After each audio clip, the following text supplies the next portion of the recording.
Bonjour, bienvenue dans les Naturo Tuto. Aujourd'hui, on va voir comment soigner le rhume ou la bronchite de manière naturelle. En règle générale, ce qu'on fait, c'est qu'on va acheter du Vicks à la pharmacie. Et le problème, c'est que le Vicks, c'est tout sauf naturel. Il y a de la vaseline qui est faite à partir du pétrole. Donc quand vous achetez un pot de Vicks, vous en mettez le soir, en gros, vous étalez du pétrole. C'est-à-dire que le matin, vous allez partir dans les embouteillages ou dans la rue, vous allez respirer les pots d'échappement qui vont vous créer une gêne respiratoire. Et le soir, pour calmer cette gêne, vous allez vous mettre des hydrocarbures sur le corps et votre boucle sera bouclée. Sinon, il y a d'autres solutions, c'est faire un baume respiratoire naturel. Donc, pour faire un baume naturel, qu'est-ce qu'il nous faut?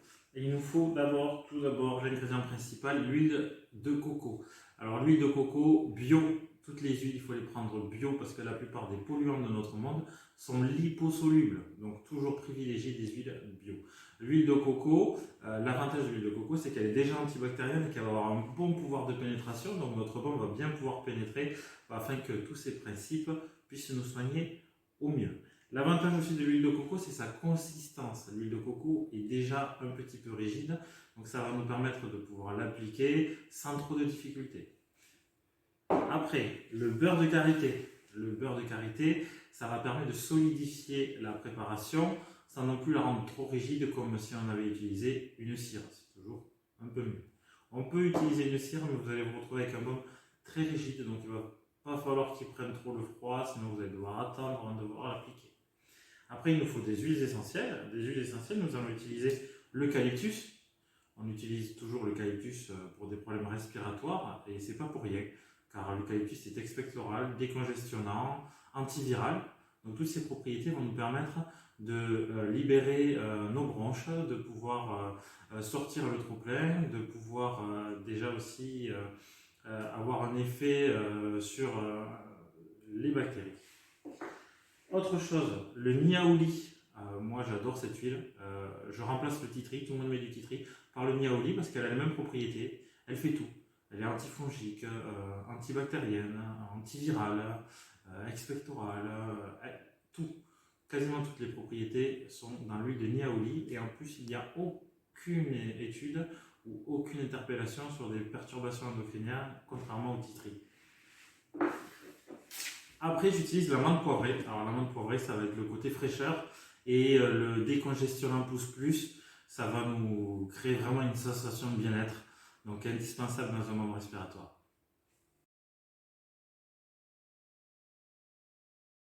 Bon, maintenant, on va passer à la préparation. Pour la préparation, il va nous falloir du matériel.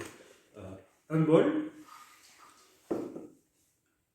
pour faire le bain-marie. Un récipient en verre, alors peu importe lequel. Moi, j'ai récupéré un pot de piment d'Espelette déshydraté du Pays Basque. Forcément, c'est les Espelettes du Pays Basque.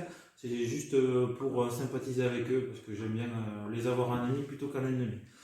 Une cuillère, moi c'est une cuillère en bois, vous pouvez utiliser n'importe quelle cuillère, une cuillère à café, pas trop grosse.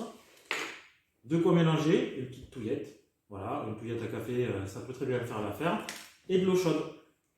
Pas besoin de laisser sur la casserole au bain-marie une bouilloire, de l'eau bouillante. Ça suffit. Donc là, ça sera assez chaud pour faire fondre notre huile. Donc, on va prendre une cuillère de beurre de karité. Alors, je vous montre à peu près comment on remplit sa cuillère. Il n'y a pas besoin que ce soit pleine. À ras, une cuillère rase, on ne fait pas déborder. On la met dans notre pot. Vous pouvez utiliser la tuyette pour faire descendre. Vous voyez la consistance du beurre de karité, c'est quand même assez rigide. Et après, on va prendre 3 cuillères d'huile de coco.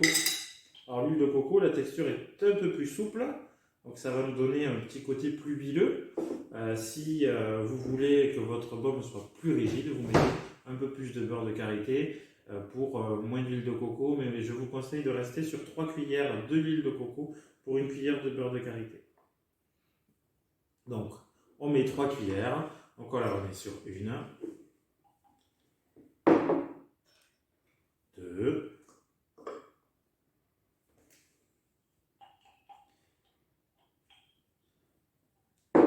j'utilise beaucoup de lait, c'est pour ça qu'il ne me reste plus beaucoup, il faut que je rachète.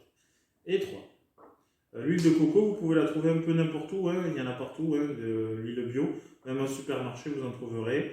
En magasin bio, sur internet, il y en a partout. Une fois que j'ai mis mon huile et mon beurre de karité, je passe aux huiles essentielles. Donc les huiles essentielles, je vais mettre de la menthe poivrée. Je mets 8 gouttes de menthe poivrée. Ça va être mon côté fraîcheur, mon côté décongestionnant. Alors là, je ne compte pas, mais c'est 8 gouttes, vous comptez, parce que moi, je vous parle en même temps. Et comme je suis un homme, faire deux choses en même temps, c'est un peu compliqué pour moi. De l'huile essentielle d'eucalyptus. Alors moi, c'est de l'eucalyptus radié. Alors, vous pouvez le faire aussi avec l'eucalyptus citronné, ça va le faire aussi, mais je vous conseille de le radier pour tout ce qui est bronche et respiration, c'est quand même mieux.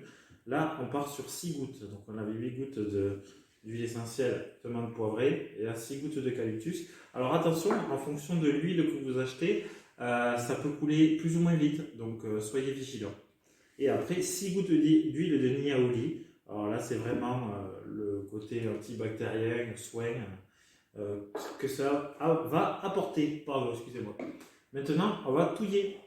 Donc je touille de manière à avoir un mélange homogène. Et on va attendre que toute l'huile est fondue. Il faut que ce soit vraiment liquide. Voilà. Donc avec l'eau bouillante à côté, ça ne prend pas beaucoup de temps, hein. C'est assez rapide. On va vite avoir une texture correcte. On remonte un peu le niveau, que l'eau chaude fasse bien chauffer le récipient. On laisse fondre. Voilà, donc je touille. Je sais pas, peut-être je vous mets une petite musique. Il met son poids devant et son corps derrière. De touiller, et du coup on va se retrouver avec un produit liquide. Donc on va le laisser se solidifier. On va aller le placer au réfrigérateur. Et après, on ira le chercher. Vous verrez la consistance que ça donne et comment l'utiliser. Voilà, après 2 heures au réfrigérateur, on a une consistance solide. Donc on va pouvoir se l'appliquer. Donc pour se l'appliquer, on prend tout simplement le doigt, on en prend un peu, alors on s'en met sous le nez pour déboucher le nez. On va sentir l'odeur de la menthe poivrée qui va dominer, c'est plutôt agréable, ça va donner une sensation de fraîcheur, ça va désinfecter la voie nasale et ça va décongestionner, ça va permettre de libérer le nez. On peut s'en mettre le long du larynx aussi, tout le long du larynx pour bien décongestionner toute la gorge. Et bien sûr, on s'en met sur la poitrine, on va étaler. Je ne vais pas enlever la chemise, je suis fan de Zelda, mais je ne vais pas tomber la chemise maintenant. Donc voilà, donc ça c'est pour l'application. La consistance. Après la consistance, c'est vous qui le voyez aussi, comment vous allez la conserver. Si vous allez la conserver tout le long au réfrigérateur, vous gardez les doses que je vous ai données. Si vous pensez la garder dans un meuble où la température sera un peu supérieure, vous pouvez rajouter un peu de beurre de karité. Après ça, vous allez vous le voir avec l'expérience. Donc voilà, donc ce baume à utiliser quand on a les bronches prises, quand on a le nez pris, ou même par prévention, ou pour libérer les voies respiratoires quand on fait du sport. Si vous allez faire un footing un peu long, un peu appuyé, vous vous en mettez un petit peu sur votre maillot avant de partir. Comme ça, vous allez respirer les huiles essentielles tout au long de la course et ça va permettre de vraiment ouvrir les bronches, la trachée, pour éviter aussi un petit peu l'asthme, ça peut être utile. Voilà, donc ça sert pour pas mal de choses, quand on est malade, mais pas que.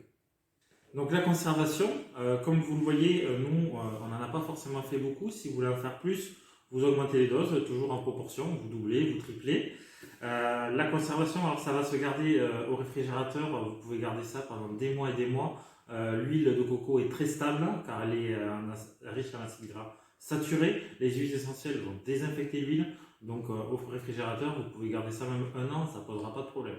Si vous le sortez du réfrigérateur, attention à ce qu'il n'y ait pas de variation de température, sinon il va devenir liquide, solide. Trouvez une température pour qu'il reste quand même un peu ferme. À l'abri de la lumière, ça serait important. Pareil, vous pouvez le conserver 6 mois, 1 an, si ça ne bouge pas trop. S'il ne passe pas de l'état solide à liquide régulièrement, vous pouvez le conserver très longtemps. Donc vous pouvez en faire un peu plus si vous pensez en utiliser beaucoup, vu que ça se conserve longtemps.